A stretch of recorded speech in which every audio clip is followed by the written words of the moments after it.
സഖാവ് ബേബി ബീഹാറിൽ പോയി രാഹുൽ ഗാന്ധിയുടെ ജാഥയെ പ്രസംഗിക്കും. ഇവിടെ ശശി തരൂരിനെ വിളിച്ച് നമ്മുടെ സെമിനാറിൽ പ്രസംഗിപ്പിക്കുന്നത്. അതുപോലൊന്നും ഞല്ല ഞാൻ ചെയ്തത്. ഈ സൈസുകളാണ് ആലപ്പുഴ പോലൊരു ജില്ല. നമ്മൾ ആലോചിച്ച് നോക്കും, ആലപ്പുഴ പോലൊരു ജില്ലയിലാണ് നടക്കുന്നത്. ഇത് ബീഹാറിൽ നടന്ന രാഹുൽ ഗാന്ധിയുടെ ജാഥയിൽ ബേബിയല്ലേ പോയി പ്രസംഗിച്ചത്. ഇത് പൊളിറ്റിക്കൽ പ്ലാറ്റ്ഫോമാണ്. എനിക്കറിയാവുന്ന കൈക്കൂലി വാങ്ങിക്കാത്ത ഏക പൊതുമരാമത്ത് വകുപ്പ് മന്ത്രി എൻ്റെ അറിവിൽ അങ്ങാണ്. ഒരാളപ്പുറത്തെ പാർട്ടി വന്ന് ഇങ്ങോട്ടും ഞെടുത്തേക്കാണ്. എന്നിട്ട് പാർട്ടി നേതാക്കന്മാരായിരുന്നവരോട് അനാവശ്യം പറയുക. ഫേസ്ബുക്കിലൂടെ ഫേസ്ബുക്ക് എങ്ങനെ ഉപയോഗിക്കാമെന്നുള്ള ക്ലാസ് ഇപ്പോൾ കഴിച്ചതേ ഉള്ളൂ. പൊതുമരാമത്ത് വകുപ്പ് എന്ന് പറയുന്നത് സർക്കാർ കുടമാണ്.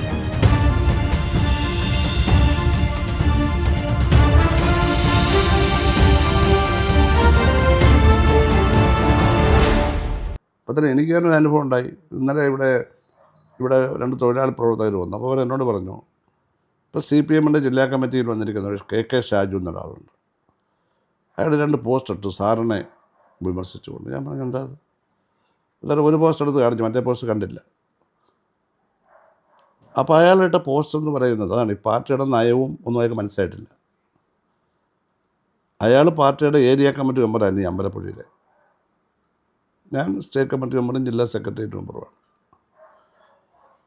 ആ അമ്പലപ്പുഴ പാർട്ടി ഏരിയ കമ്മിറ്റി യോഗം പഴയ തിരുവമ്പാടിയിലുള്ള ഇപ്പോൾ ഓഫീസ് പണിയുന്നതിന് മുമ്പ് വേറൊരു ഓഫീസ് ഉണ്ടായിരുന്നു, പഴയ ഓഫീസ്. പാർട്ടി ഡിവൈഡ് ചെയ്യുമ്പോഴൊക്കെ ഉള്ള ഓഫീസാണ്. ആ ഓഫീസിൽ VS ഒക്കെ സെക്രട്ടറി ആയിരുന്നു അവിടെയാണ്.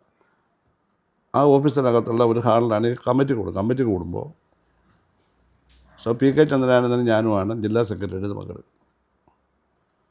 ഇയാൾ വളരെ മര്യാദഘട്ട തരത്തിൽ എഴുന്നേറ്റ് നിന്ന് ആക്രോശിക്കുകയും PK നേരെ ഇങ്ങനെ കൈ ഉയർത്തുകയും ചെയ്തു. PK എന്തോ ഇയാളോട് പറഞ്ഞു.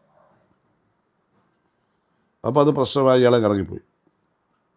ഇയാളെ ഞങ്ങളങ്ങ് പുറത്താക്കും. കാരണം PK നേരെ കൈ ഉയർത്തുകയും ഇങ്ങനെ ഒറ്റങ്ങ് ബോയ്ക്കോട്ട് ചെയ്ത് പോകല്ലേ. അയാളെ പാർട്ടിയിൽ നിന്ന് പുറത്താക്കി.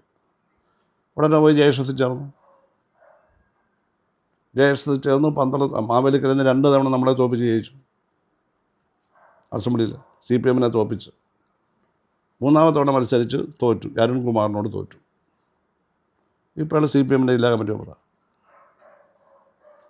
CPM ജില്ലാ കമ്മിറ്റി മെമ്പറാണ്. അപ്പം നമ്മുടെ പാർട്ടിയിൽ നിന്ന് ഒരു മുതിർന്ന നേതാവിനോട് അവഹേളനപരമായി പെരുമാറി പാർട്ടി പുറത്താക്കിയാണ്. JSSലും പിന്നെ JSS കോൺഗ്രസ്സിൽ പോയി. അവസാനം കോൺഗ്രസ്സിലായിരുന്നു. അവിടെ ഒരു കർഷക തൊഴിലാളി ഫെഡറേഷൻ്റെ കോൺഗ്രസിന് അതിൻ്റെയൊക്കെ നേതാവായിരുന്നു. UDF ആയിട്ടാണ് 2 തവണ MLA ആയത്. ഒരു തവണ തോറ്റു. അപ്പോൾ കോൺഗ്രസിൻ്റെ ഒരു സാംസ്കാരിക സംഘടന പ്ലാറ്റ്ഫോറത്തിൽ നമ്മൾ പോയി പ്രസംഗിച്ചതാണ് വലിയ കുറ്റമായിട്ട് ഇയാൾ പറയുന്നത്. ആരാ പറയുന്നത്? ഈ ചരിത്രമുള്ള ആൾ. അപ്പോൾ നമുക്ക് BJP ഒഴിച്ചുള്ള ഏതൊരു സംഘടനയുടെയും സാംസ്കാരിക വേദി നമ്മൾ പോകും. അത് പോകാൻ തീരുമാനമുള്ളതാണ്. എല്ലാവരും പോകാറുണ്ട്.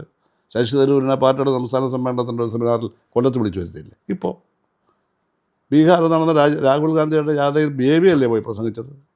അത് പൊളിറ്റിക്കൽ പ്ലാറ്റ്ഫോറമാണ്. ഞാൻ പോയതൊന്നും പൊളിറ്റിക്കൽ പ്ലാറ്റ്ഫോറമല്ല, സംസ്കാരവും രാഷ്ട്രീയവും എന്ന ചർച്ച.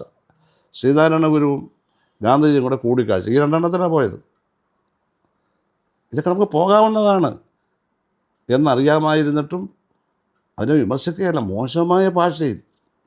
ഈ കോൺഗ്രസിൽ നിന്നും JSSൽ നിന്നും വന്ന ഇയാൾ പാർട്ടിയുടെ ജില്ലാ കമ്മിറ്റിയിൽ ഇരുന്നുകൊണ്ട് 42 വർഷമായിട്ട് ഡിസ്ട്രിക്ട് കമ്മിറ്റി ഇരുന്നാണ് ഞാൻ.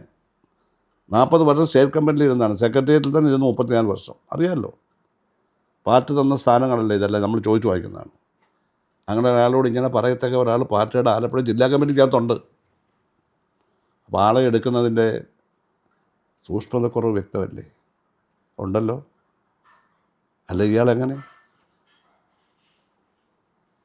ഞാൻ ഇപ്പോൾ ബ്രാഞ്ച് കമ്മിറ്റിയിലാണ്, അയാൾ DC-യിലാണ്. അതായിക്കോട്ടെ, നമ്മളൊരു മാനദണ്ഡത്തിൻ്റെ പേരിൽ മാറിക്കൊടുത്ത. പക്ഷേ ഇങ്ങനെ പറഞ്ഞിട്ട് അയാളുടെ പേരിൽ അവിടുത്തെ ജില്ലാ സെക്രട്ടറി അനങ്ങുന്നില്ലല്ലോ. അത് നടപടി എടുത്ത് പുറത്തു കളയണ്ടേ? കാരണം കോൺഗ്രസിൻ്റെ ഒരു സാംസ്കാരിക വേദിയിൽ പോയി അത് ഞാൻ സംസാരിച്ചത് അവർ വായിച്ച് കേട്ട് കഴിഞ്ഞാൽ നമുക്ക് അത്ഭുതപ്പെടും. ആ വേദിയിൽ പോയി ഇത്രമാസം മാർക്സിസ്റ്റ് പ്രസംഗം എങ്ങനെ നടത്താൻ പറ്റുമോ? അത് നടത്താൻ പറ്റുമല്ലോ. അതിനല്ലേ നമ്മൾ പോകുന്നത്. അവർക്കും തർക്കമില്ലല്ലോ നമ്മളങ്ങനെ നടത്തുമെന്ന് അവർക്ക് അറിയാമല്ലോ. അപ്പോൾ ഇതാണ്, ഈ സൈസുകളാണ് ആലപ്പുഴ പോലൊരു ജില്ല. നിങ്ങൾ ആലോചിച്ച് നോക്ക്, ആലപ്പുഴ പോലൊരു ജില്ലയിലാണ് നടക്കുന്നത് ഇത്. അപ്പോൾ വന്നു കയറുന്ന പലരും ഈ സൈസായിരിക്കും. അത് ശ്രദ്ധിക്കേണ്ടതാണ്. പാർട്ടിക്ക് ദോഷമാണ് ഉണ്ടാവാൻ ചിലർ വഴി. ഇപ്പോൾ ഇവൻ വഴി ദോഷമാണല്ലോ.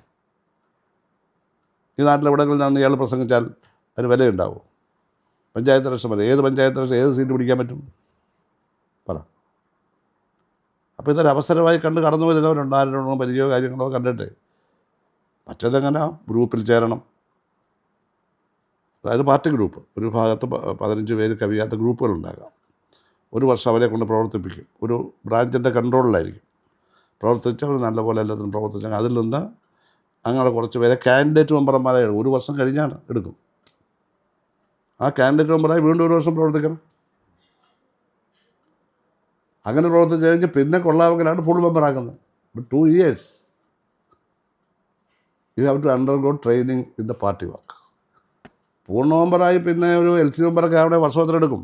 പിന്നെ ഏരിയ കമ്മിറ്റി മെമ്പറാവാൻ, ഡിസ്ട്രിക്ട് കമ്മിറ്റി മെമ്പറായി എല്ലാം കൂടെ ഇല്ലേ. ഞാൻ 1963 പാർട്ടി ചേർന്നിട്ട് ഞാൻ സ്റ്റേറ്റ് കമ്മിറ്റി വരുന്നത് 84-ലാണ്, 21 വർഷം കഴിഞ്ഞാണ് എറണാകുളത്ത് 84 സ്റ്റേറ്റ് കമ്മിറ്റി വരുന്നത്. പിന്നെ 10-30 വർഷത്തോളം ആ സ്റ്റേറ്റ് കമ്മിറ്റി മെമ്പർ.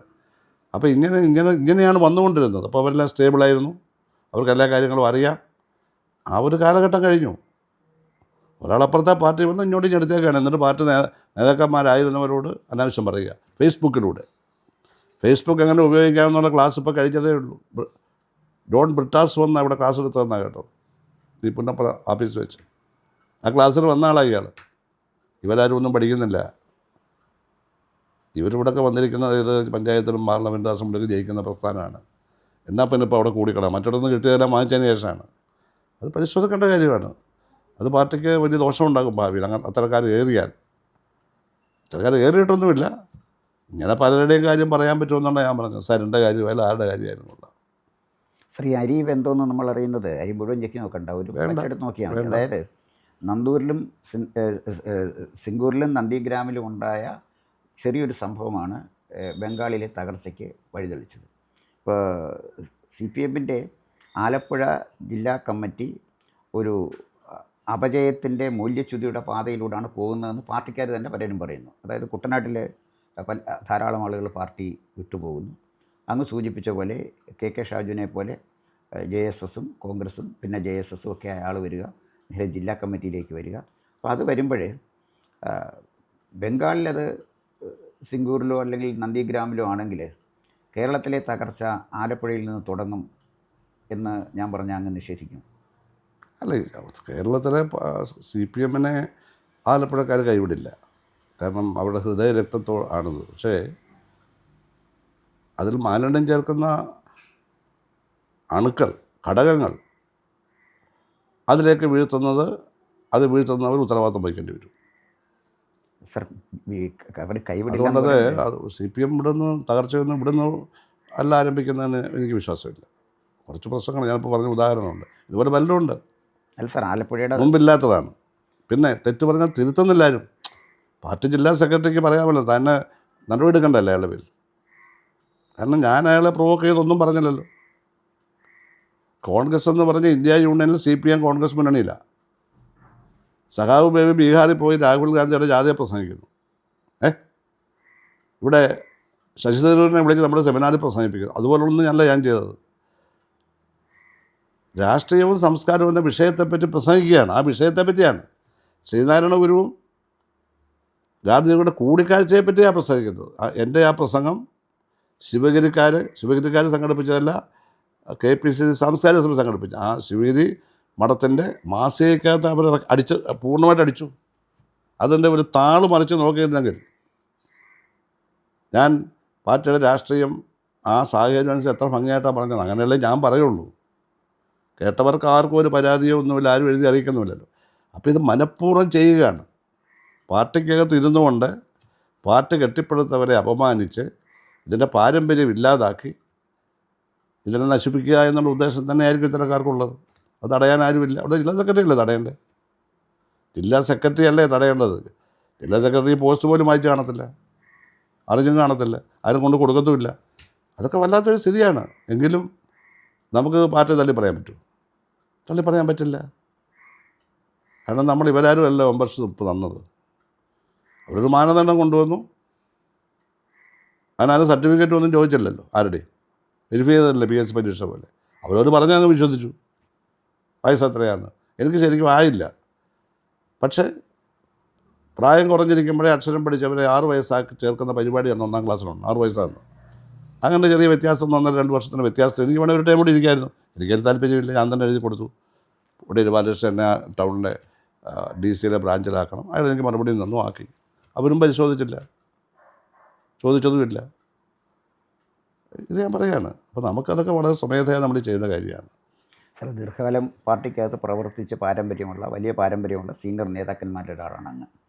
2, പൊതുമരാമത്ത് മന്ത്രി എന്ന നിലയിൽ എനിക്കറിയാവുന്ന കൈക്കൂലി വാങ്ങിക്കാത്ത ഏക പൊതുമരാമത്ത് വകുപ്പ് മന്ത്രി എൻ്റെ അറിവിൽ അങ്ങാണ്. കൂടുതൽ വാർത്തകളും വിശേഷങ്ങളും നേരിട്ട് ലഭിക്കാൻ ജനങ്ങളിൽ നിന്ന് ജനങ്ങളിലേക്ക് ജനഭൂമി ന്യൂസ് സബ്സ്ക്രൈബ് ചെയ്യൂ. ബെൽ ബട്ടൺ അമർത്താനും മറക്കരുത്.